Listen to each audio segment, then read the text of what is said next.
Shut up. I love you, man. That was the longest intro ever. This made like Ryan Seacrest look efficient. And your next comic.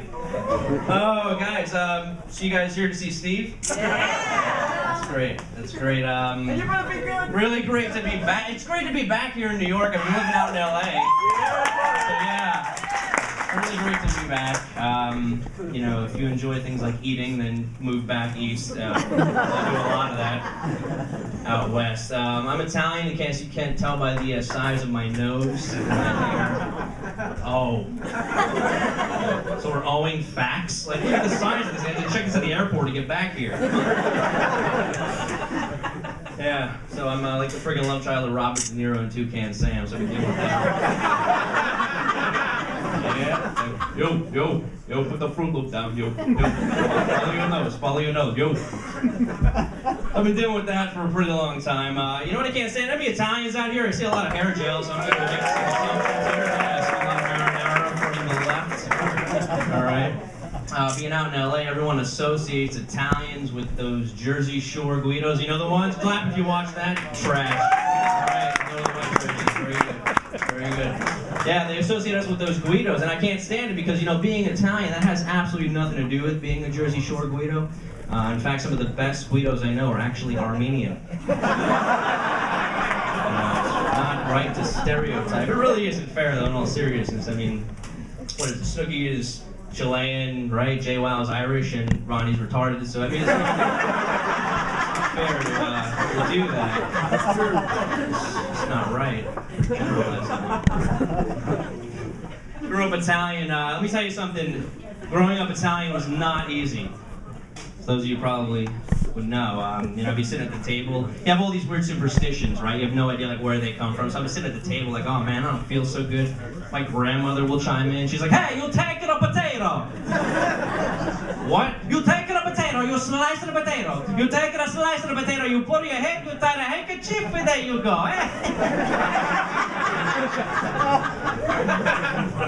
Like, why would I do that, Grandma? She's like, hey, you got a headache. No, I'm like, no, I have strep throat. She's like, hey, you're taking a potato, you put it in your throat. It's the same thing, eh? My grandmother's Joe Pesci, by the way, in case you My grandma, what if I hurt my elbow by taking a potato? Hey, don't be a stoop. Use a peppercorn. She's like a backflip out of the room. She's like 91 years old, eat figs and lettuce, healthier than this entire table put together. I'm just kidding, just this guy. Pink nose. What is that shirt before the shirt? Sorry, I can't sit here. I'll make you feel a little more comfortable. There you go. But let me tell you something. When you grow up Italian too, your parents are these masters of guilt. Like I had the privilege of seeing my mother coming home from LA this week, and I'm just like, hey Ma, you know, how are things? How's it going? She's like, oh well, things are good. Yeah, your father fell off a ladder last week when I was talking to tomato plants, and I have no retirement. How are the beaches in California?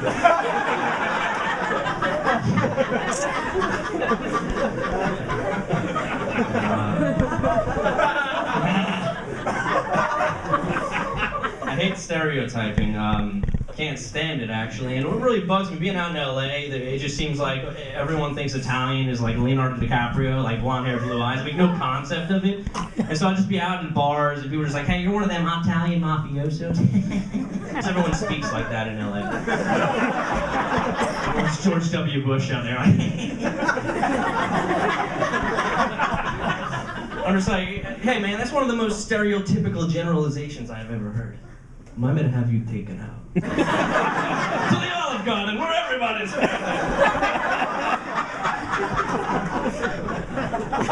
That never happened. No, but I do hate stereotyping.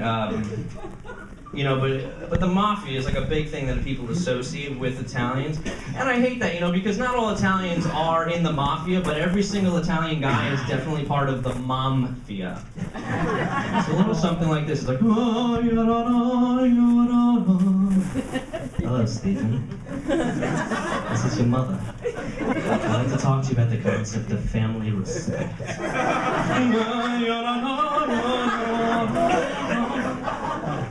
Breakfast is the most important meal of the day. And you haven't been eating.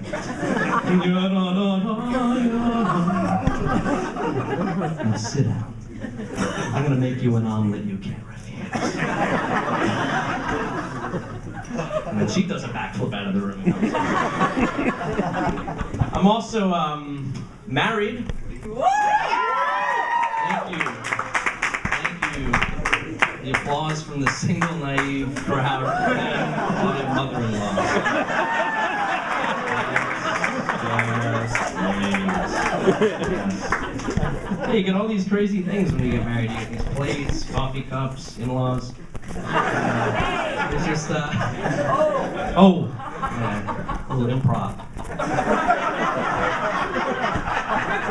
See what happened there?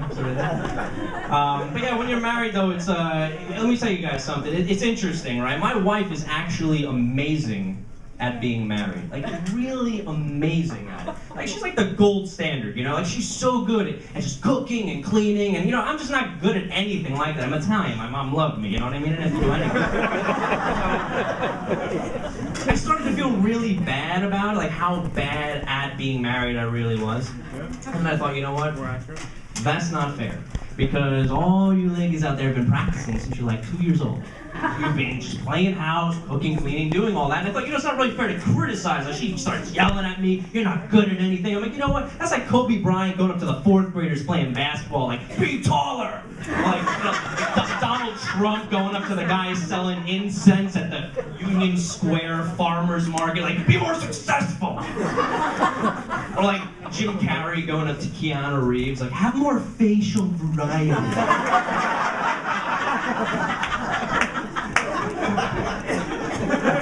It's just an unfair comparison. I really have some beef with my single friends, my married friends rather. When I was single, all my married friends acted like they were in a cult. And they're trying to get me to join. Like, oh my God, it's amazing, dude. Like, it's just a commitment to love. And I'm like, oh man, I gotta join this, you know? Like, what a cool organization, you know? So I joined, and I woke up with a headache on a Pottery Barn couch, and a subscription to Oprah Magazine. Thank you. Married before me, friends. Yeah. Blue nose. How you doing, Blue? Oh no. You're welcome. Yes, you're welcome. That's an interesting response. I'm hungry too. Great conversation we're having here. But things change when you get married. They really do. You know, I didn't see this coming, but I used to be a single, die-hard Yankee fan. Now I'm a married, die-hard Yankee Candle fan. I used to be like, oh boy, Jeter's batting .350, can you believe it? Now I'm just like, oh boy, Cinnamon Spice is on sale for $3.50. What a deal. What a play! Or a brewer.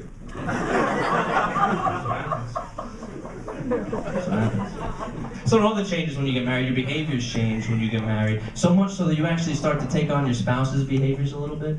So now when my wife comes home from work, she grabs a beer, unbuttons her pants, and plops on the couch. When I come home from work, I nag the shit out of her. I'm just kidding. I don't work.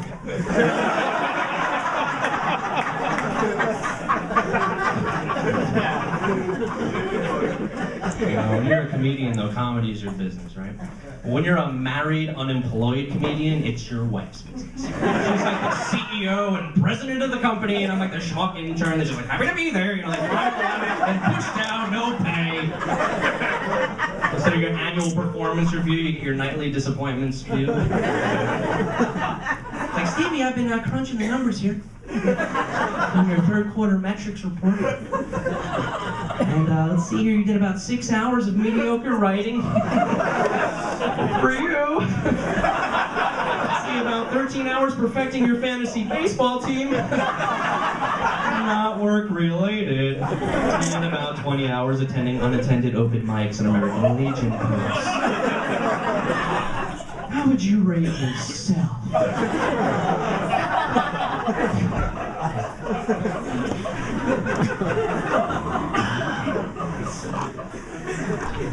Yeah, I went to Vegas for the first time about a month ago. Give it up for Vegas! Yeah, give it up for Vegas!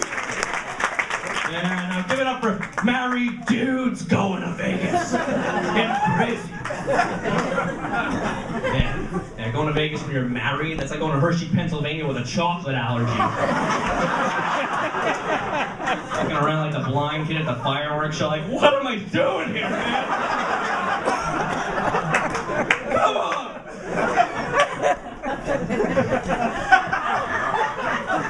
It's terrible though, you know? It's like my buddies, a bunch of my friends out in LA, we're all married, they're all just like, oh dude, it's Ryan's birthday, man, we gotta go to Vegas, it'll be crazy, dude, we gotta go. All my friends are out of breath when they talk, by the way. I'm just like, dude, what are you gonna do in Vegas when you're married? You know, you're a married guy, like, what are we gonna go and bring Ryan to Vegas for?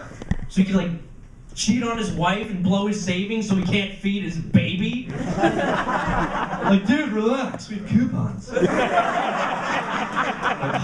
God, we're gonna get cocaine at 2 a.m.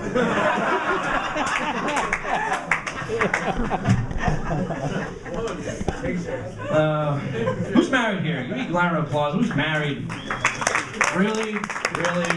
Is it that late in the show? You much louder about an hour ago. I can't stand about being married is how the moment you get married, people just assume you're gonna start popping out kids just because you're married, right? Like it's like, oh my God, you should totally have a baby. Like really? I remember the schmucks that went off to Vegas and got married and was like, oh my God, have a baby. Really? Really? It's like this, like going up to the married homeless couple on the side of the street, just like, oh my God, you should totally adopt. Totally adopt. Really? Really? That guy just wiped his ass with a fake Newton. Should he adopt? Should he? Should he?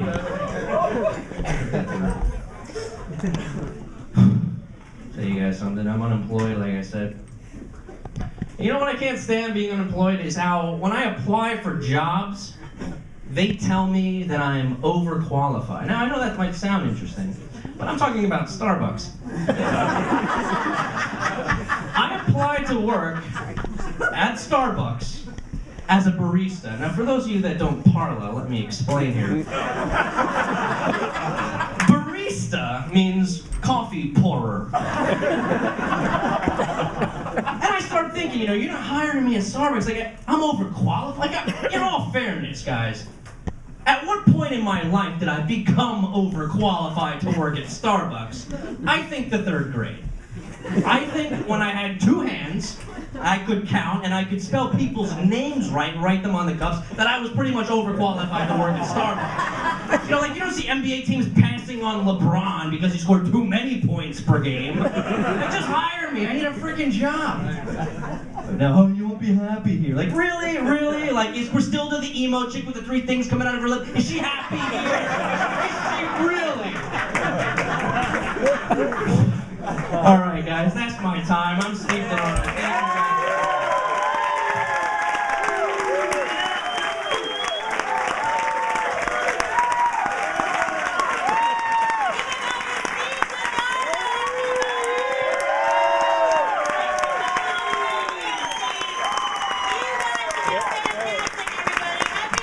Happy New Year!